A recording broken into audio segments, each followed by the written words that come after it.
Wewe ambaye unaungana nasi wakati huu kupitia masafa ya 90.8 bila kusahau 105.0 Singida, kadhalika unatufuatilia katika tovuti yetu ya www.radiomwangaza.co.tz. Lakini nikukumbushe wewe ambaye unatufuatilia katika channel yetu ya YouTube kwa jina Mwangaza Digital, kwa dhati tumshukuru Nemes Victor Michael ambaye anakufikishia matangazo haya katika channel yetu ya YouTube. Bila kupoteza wakati baba, natamani sasa tuanze. Umetupa dokezo ya kwamba maadhimisho rasmi ya kufikia hiyo miaka 60 tangu shirika la misionari wa damu azizi ya Yesu kuanza utume nchini Tanzania yatafanyika maadhimisho ya ibada ya misa takatifu kule katika parokia ya Kupaa Bwana Manyoni. Sasa mtazamaji ama msikilizaji inawezekana anapata shauku kubwa. Kwa Mkatoliki inawezekana ameshasikia. Kwa ambaye si Mkatoliki na wengine ambao pengine ni Wakatoliki lakini hawana uelewa zaidi, unatamani kufahamu nini maana ya masalia? Asante. Kwa kweli tunapozungumzia masalia ya watakatifu tunamaanisha kwamba masalia ni kitu ambacho ni halisi kwanza, ambacho kina uhusiano wa moja kwa moja na mtakatifu au Bwana wetu Yesu Kristo. Na hili neno masalia linapata kiini chake kutoka katika neno la Kilatini reliqua, ambalo linamaanisha kuachwa au kuacha nyuma. Na kwa Kiingereza tungesema remains, mabaki. Kwa ni kitu ambacho moja kwa moja kina uhusiano wa moja kwa moja na mtakatifu au Bwana wetu Yesu Kristo. Na baadaye ninapozidi kuendelea kueleza huko mbele, basi tutaweza kupata na hayo masalia basi yanakuwa katika mtindo upi. Sawa baba, pengine kuna madaraja yoyote ambayo yanatoa mgawanyo katika kuyafahamu haya masalia?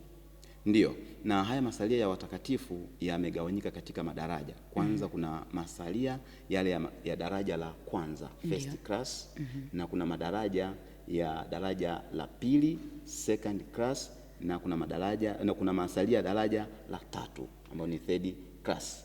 Kwa na yote hayo yana maana yake. Kwa nadhani sasa tukikita kuangalia kuanzia masalia daraja la kwanza, daraja la pili na daraja la tatu. Karibu baba, tuendelee. Asante. Tunapozungumzia kuhusu masalia ya daraja la kwanza, hapa ni kinachukuliwa, tunasema ni mwili au vipande vya mwili wa mtakatifu. Kwa masalia ya daraja la kwanza inaweza kuwa ni sehemu ya labda ni mfupa ama ni fuvu la kichwa kutoka kwenye mwili wa mtakatifu. Kwa hayo inaitwa ni masalia ya daraja la kwanza.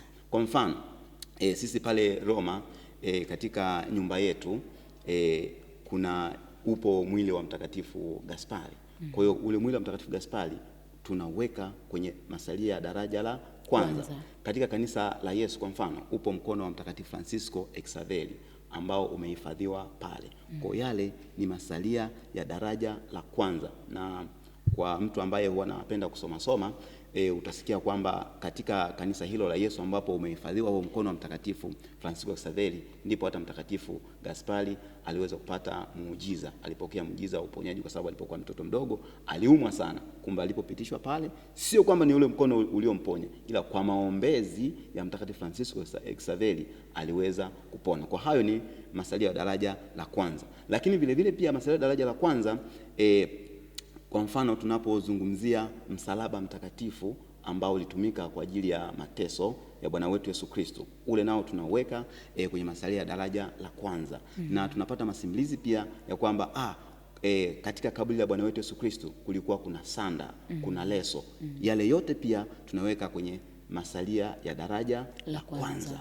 Baadaye tuna vazi la zambarau lile ambalo tunapata masimulizi katika mateso ya Bwana wetu Yesu Kristo, taji la miiba, yote yale basi tunaweka katika daraja la kwanza. Kwa hayo sasa tunaweka kwenye masalia ya daraja la kwanza. Kumbe muhimu tufahamu kwamba tunaposema masalia daraja la kwanza ni lazima iwe ni sehemu ya mwili wa mtakatifu.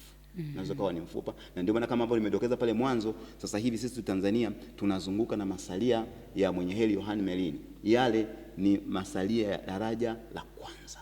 Sawa. Ndio. Na tunaposema sasa masalia ya daraja la pili, masalia ya daraja la pili ni kitu ambacho mtakatifu aligusa au alimiliki.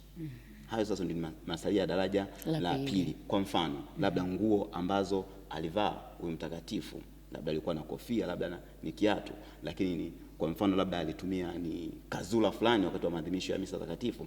Na ndio maana ukienda kwa mfano pale Roma kuna baadhi ya makanisa ukipita utakuta wamehifadhi labda Kazula anasema hii Kazula alivaa Papa Yohane Paulo wa pili alipokuja kusali katika kanisa letu. Kwa yale yanahifadhiwa kama masalia ya daraja la pili.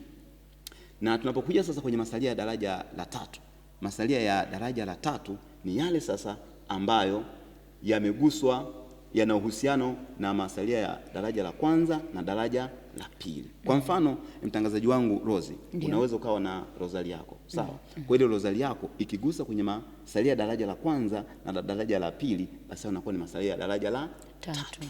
Naam.